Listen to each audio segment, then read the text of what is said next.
Mereka baru saja menyelesaikan makan malam. Keduanya kini tengah berdiri di depan pintu kamar Mas Taraf. Mas, mau langsung istirahat ya? Tanya Kinar. Sebenarnya iya. Tapi kalau mau ngobrol dulu boleh kok. Kinar tersenyum. Mau ku buatkan kopi? Boleh. Mengusap kepala Kinar. Lalu berjalan ke arah sofa ruang tamu. Aar. Ni orang, benar-benar selalu bikin meleleh sih. Sabar, sabar Kinara, jangan mudah baper hanya karena dia baik seperti ini. Ingat dia masih pria asing, pria asing. Batin Kinar, gadis itu menghela nafas sejenak lalu melangkahkan kakinya menuju dapur. Sudah pasti dia sangat bersemangat menyeduh kopinya. Ya walaupun pekerjaannya memang sudah biasa seperti itu ya namun gadis itu merasa lebih bersemangat saja jika membuatkan kopi untuk Mas Taraf atau Leon. Di sisi lain Leon mendapat panggilan dari Ivan. Menoleh sejenak ke dalam lalu berjalan keluar rumah guna menerima panggilan teleponnya. Iya Iva. Ini aku. Maaf sekali Tuan Muda. Saya benar-benar tidak tenang saat ini, apa harus saya membawa Pak Rudi dan para pelayan untuk memasak hidangan Anda? Jangan gila ya. Lagi pula aku sudah makan. Sudah. Apa Anda sudah memanggil chef salah satu hotel Anda dan ahli gizi? Gizi Anda juga. Berlebihannya Ivan ini. Batin Leon. Aku tidak perlu itu semua. Sudah ya ku tutup. Tapi Tuan, bagaimana dengan tidur Anda? Tidak perlu tahu, sudah. Rekap saja laporan untuk besok. Pik Leon mematikan panggilan Teleponnya. Mas panggil Kinar, Leon sedikit terperanjat lalu menoleh. Iya. Ini kopinya. Mau minum di mana? Di sini saja deh. Sepertinya lebih nikmat. Menunjuk ke kursi teras. Kinar tersenyum. Leon pun mendekati kursi itu. Lalu menghempaskan bokongnya di atas kursi tersebut. Arah. Sedikit berteriak Leon saat menduduki kursinya, hingga membuatnya langsung kembali berdiri. Kenapa Mas? Itu, kursinya keras sekali. Dan seperti ada yang menusuk. Mengusap bokongnya. Kinar memeriksa. Ia pun terkekeh. Ya ampun, maaf ya Mas. Kursi ini sudah sangat usang, jadi pakunya pada kelihatan. Jadi nusuk deh. Ya ampun. Tahu kursi seperti ini, kenapa masih ditaruh sini sih? Batin Leon masih mengusap bokongnya. Kalau begitu dibawa saja ya. Ajak Kinar. Kita lesehan. Sambungnya. Lesehan.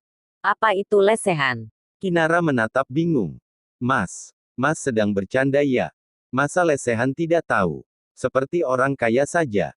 Tahu kok tahu. Hehehe cuma pura-pura saja. Haduh apalagi lesehan, Leon. Lebih memilih melihat Kinara dulu. Dan terlihat gadis itu duduk di bawah tanpa alas apapun. Kinar, itu kan kotor kau duduk di bawah. Kotor apanya? Kan sudah kupel sampai bersih Mas. Sudah jangan khawatir, sini duduk. Kinar menepuk-nepuk lantainya. Sedangkan Leon masih diam saja berdiri di tempatnya. Mas, sini. Beneran gak kotor itu? Mendesah. Aku sedang tidak masuk ke sebuah drama tentang seorang presdir yang tengah berpura-pura miskin kan? Dek, Leon langsung saja duduk di atas lantai itu. Bicara apa sih kamu? Ya enggak lah. Kinara terkekeh. Iya, jelas enggak ya. Mana ada seorang presdir mau hidup seperti ini. Mengulurkan kopinya pada Leon. Leon pun hanya menerimanya tanpa mendengarkan apa yang dikatakan Kinar. Gadis ini, tipe wanita yang ceria ya. Tersenyum. Mereka masih sedikit canggung sehingga memutuskan untuk saling diam, menikmati kopi dari cangkir mereka masing-masing. Padahal waktu sudah menunjukkan pukul 10. Namun kawasan tempat tinggal Kinara memang bisa disebut kawasan yang padat penduduk.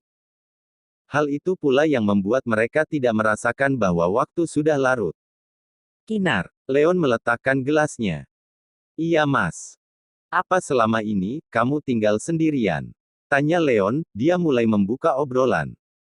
Iya Mas. Aku sudah tidak ada orang tua, Jawabnya. Sejak kapan? Sejak aku masih balita, ibuku sudah tidak ada karena sakit. Lalu beberapa tahun yang lalu. Tepatnya saat aku masih duduk di bangku sekolah menengah atas beliau menyusul, jawab Kinar.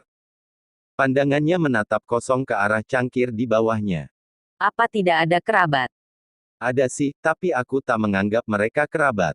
Kenapa? Semakin menikmati obrolannya. Mereka saja tidak menganggap kutuh. Malah menyusahkan. Leon hanya diam saja. La tidak ingin mengulik lebih dalam lagi, karena mata Kinara seperti sudah berkaca-kaca. Kalau Mas sendiri? Tanya Kinar. Leon pun meraih cangkir kopinya, lalu menyeruput lagi. Aku masih ada ayah. Dia meletakkan lagi cangkirnya. Oh iya. Tinggal di mana dia? Di luar, jawab Leon tanpa sadar. Di luar Jawa, tanya Kinara. Leon pun terpaku sejenak, lalu mengangguk. Wah, di pulau mana? Kalimantan, Sumatera. Leon hanya tersenyum, tanpa menjawabnya. Karena jika dia menjawab nanti Kinara bisa menanyakan detailnya bagaimana. Belum mau memberitahu ya? Tanya Kinar. Tidak apa-apa kok Mas. Aku paham. Tersenyum. Sedih. Aku belum merasakan kalau dia benar-benar suamiku. Dia dekat di hadapanku, tinggal satu rumah pula, tapi kok rasanya tetap jauh. Bagaimana ya? Batin Kinara. Aku akan mengatakannya. Jika sudah waktunya, jawab Leon. Kinara mengangguk. Tapi Mas betah kan tinggal di sini? Tanya Kinara. Betah sih. Tapi kadang tidak juga. Bagaimana ya menjelaskannya? Leon menggaruk kepala bagian belakangnya. Tidak ya, tembak Kinar. Betah tidaknya, aku belum merasakan itu Kinar. Mungkin karena aku masih sedikit canggung denganmu, jawab Leonard sedikit ragu. Pria ini bisa canggung juga ya? Aku pikir dia baik selama ini karena sudah nyaman denganku. Ternyata mungkin hanya perasaan tidak enak. Jangan-jangan dia sebenarnya merasa tersiksa lagi dengan status ini. Jeliep sekali. Kinara sedikit tersenyum kecut. Leonard meminum seruputan terakhirnya lalu meletakkan kopi itu. Sudah semakin larut. Tidur yuk, ajak Leon. Sepertinya aku harus menahan perasaan, jangan sampai aku jatuh cinta dengannya. Aku tahu dia tampan, sudah pasti seleranya bukan aku. Gumamnya sedikit sebal. Dia pun memutuskan untuk meraih 2 cangkir kosong di hadapannya, lalu membawanya masuk. Bersambung.